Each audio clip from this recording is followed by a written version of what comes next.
This is Phil Woolery with Purdue Extension, and today we're going to talk about soil sampling.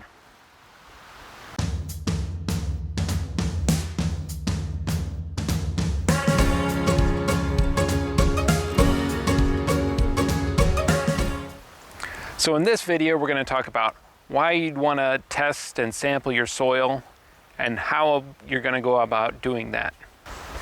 So soil is the medium in which our plants grow in, that their roots go in, and they are able to absorb the nutrients they need to grow healthy and be productive. However, if there's a problem in our soil, say we don't have enough of some nutrient or we have too much of another nutrient, and that imbalance can harm the growth rate of our plants and have our gardens be less productive. So checking your garden every 3 to 4 years with a soil test can let you know if there's any problems. Now, if you notice some odd growth, some other signs of nutrient deficiencies, you might want to do a soil test to determine if there's a problem there sooner than that. But a good time is in the fall, when you have some time before we start planting again to correct any of the problems we find. So most basic soil tests are going to give you certain information out of it. One is organic matter. So organic matter is kind of the dead plant and material that's breaking down in the soil. And in a garden, organic matter is very good. It helps retain moisture in the soil, holds nutrients. As that breaks down, it releases nutrients. So that's an important thing to know. A lot of people try and add organic matter to their garden via compost or mulches. So knowing that, through time, we're increasing our organic matter, that'd be good to know. Other ones you're going to have is phosphorus and potassium. Those are two of the major nutrients that plants need to grow. They need in large quantities. So knowing those levels can help us have a productive garden. The one major nutrient that we don't measure in the soil tests is nitrogen, because it gets kind of hard to test in these situations. So a lot of times we don't do it, and especially if we're doing it in the fall, due to the nature of nitrogen being kind of mobile in the soil, if we test some nitrogen there in the fall, because of leaching and everything, it might not be available. It might be gone from the site by the time in the spring. So that's not typically measured in these tests. The other major thing is soil pH, and soil pH is how acidic or basic your soil is. And that can have some effects on nutrient availability. If your pH is too high, the nutrients might be in the soil, but that's not available to the plant because of the soil pH. And certain other plants are very specific on soil pH. Most in vegetable gardens, we're gonna, we're in the range between 6 and 7 is good, 6.5 for pH. If you're growing some plants like blueberries, they like acidic soils, so you need to be much lower. So if you're gonna be planning on planting blueberries, doing a soil test is very well worth it. So you're not planting and having poor growth because the soil pH is wrong.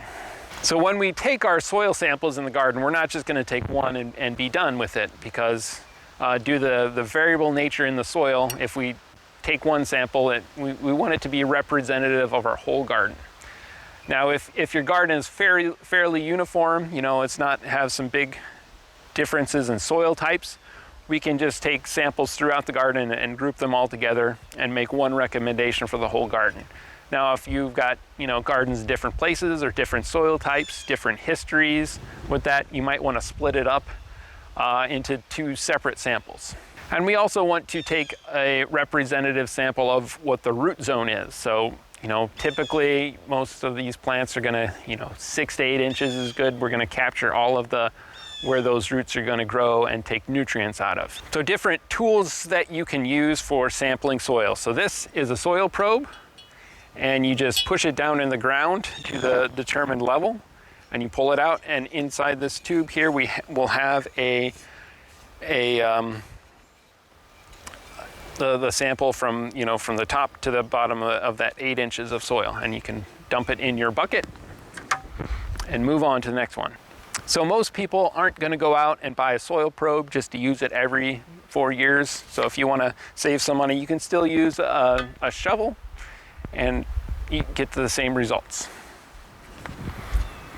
So when you take your soil test, you're going to want to clear off the organic matter or any dead plant material from the surface of the soil, because that can mess up kind of the results of that test. So clearing that off and then digging down. So using the soil probe is fairly good. We're gonna clean off kind of the surface of any debris, and we'll just push down.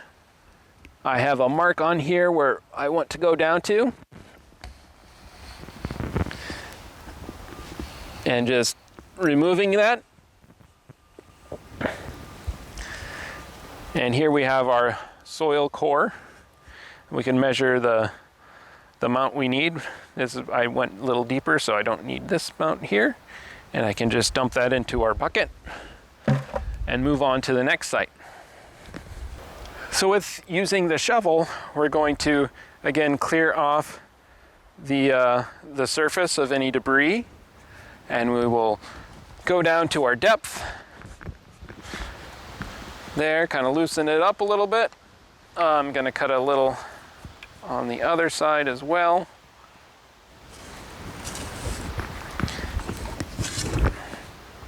And then try and get this up here.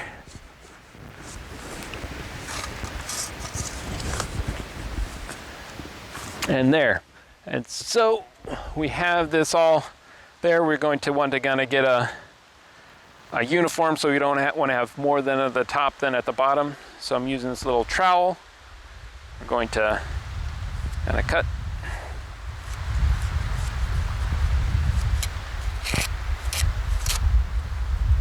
That, remove some of the excess.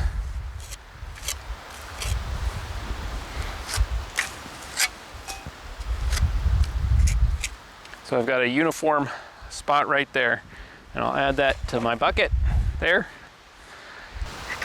So in my garden, I'm going to do about 3 samples from each of the beds to try and get that uniform distribution of the soil in the garden.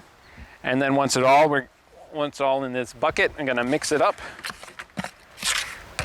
and that just makes it uniform.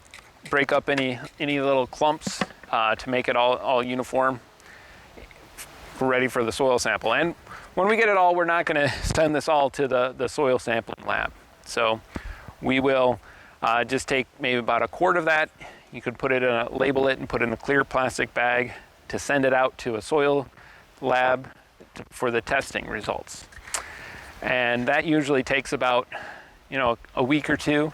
We're pretty good about getting the results back pretty quickly. And in a coming up video, we will look at the results from this test and go through with how to interpret that and kind of what we're going to do that with that information. This has been Phil Woolery with Purdue Extension. And if you have any questions about gardening or soil testing, you can reach out to me or contact your local extension office. Have a good day.